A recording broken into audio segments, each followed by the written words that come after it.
You guys are going to love this next comedian. She's a very funny lady. I work with her a lot in Halifax. Everybody get up for Trudy Fong.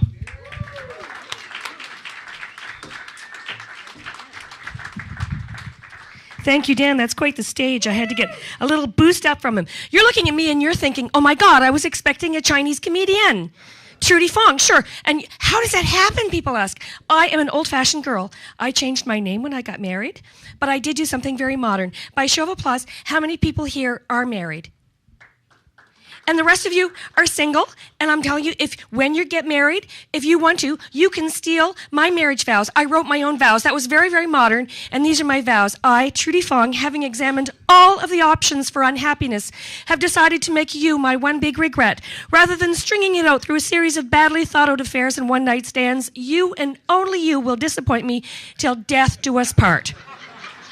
Anytime you sign a contract with death written right into it, it is not going to end well for someone, just saying. But I was very romantic. When we were young, it was very, very, very romantic. My parents were super strict, so it was kind of like West Side Story, or maybe the Trailer Park Boys, I'm not sure, or Romeo and Juliet. My father was extremely strict. He was the Inverness Taliban, okay? He was super strict. He was a Mel Gibson Catholic, okay? He was like seriously strict. He used to kind of beat people about the head, and when the blood would come down, he'd go, oh, the passion, the passion. And he would say things like, talking to boys on the telephone will emit radio waves that will turn you into a Protestant. He was so strict. And my mother was old-fashioned Lebanese. Old-fashioned Lebanese. Oh, yes. And this is how old-fashioned she was. She came up to me when I was 11 years old. Now, cast your memory back to the birds and the bees talk. My mother came up to me and said, so, you want to know how babies get in there? First, let me show you how babies get out. And she got out a medical school textbook and showed me pictures of nasty episiotomies, emergency C-sections, and vaginal tears. That woman had old-fashioned Lebanese family values. But it didn't matter. You know, I'm telling you, I saw my husband one day in an outdoor cafe, and it was under an awning during a thunder and lightning storm, and I just had one look at him, and I caught the yellow fever, and I said, oh, Bruce Lee, my daddy will hate you. And you know, it was so romantic. We had a shotgun wedding. It was a shotgun wedding in reverse, because my daddy threatened to kill him if he did marry me. And the police planned our honeymoon. They told us to get out of town. And I used to reassure him. I used to say, you know, sweetheart, race will never enter into our relationship. Never, ever, ever. But I have been married for so long, people, and I lie about my age, which means that I have been married longer than I'm alive. And it is so tough. There are only so many things you can do to keep it exciting. You know, the shoes that are suitable for pole dancing. The saran wrap can only wrap around these things a few times.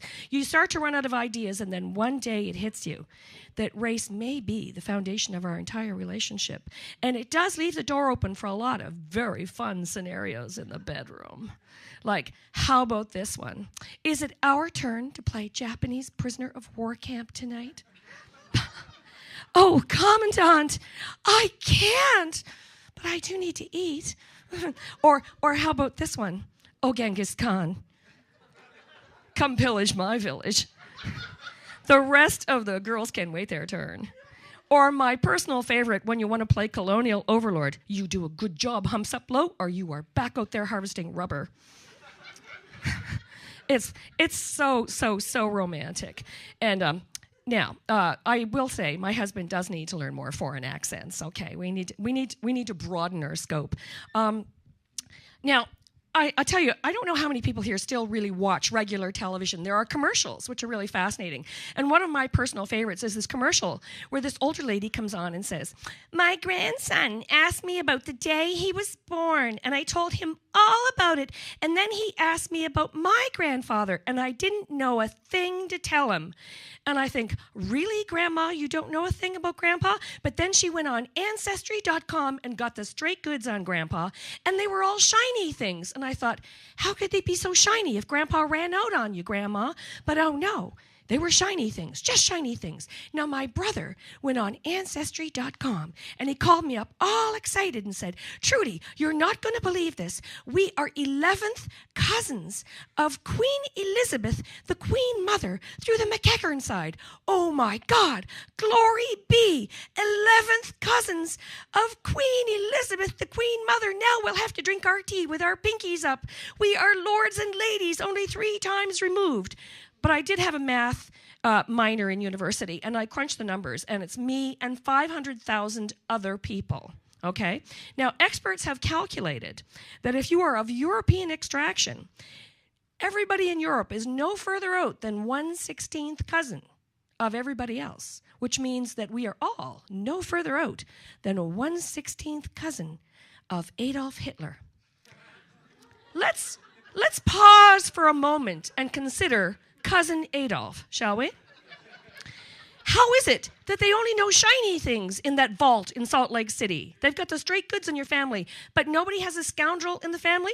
So what we really need to do is we need to make a new website where people can post all of the bad stuff that their relatives have been up to, so that one day your kids can go on that website and then come rushing back to you and say, you know, I went on blacksheepofthefamily.com and I found Grandpa's arrest record, and I found pictures of the printing press that dear great Uncle Owen sank in Pictou Harbor. The counterfeiter, he used to use them for making $20 bills before he ran to Newfoundland in a break for freedom. True story, people. And pictures of dear Aunt Sophie's speakeasy that she ran during Prohibition era. Now we all have something to be proud of. There, I like that. Now, one other thing.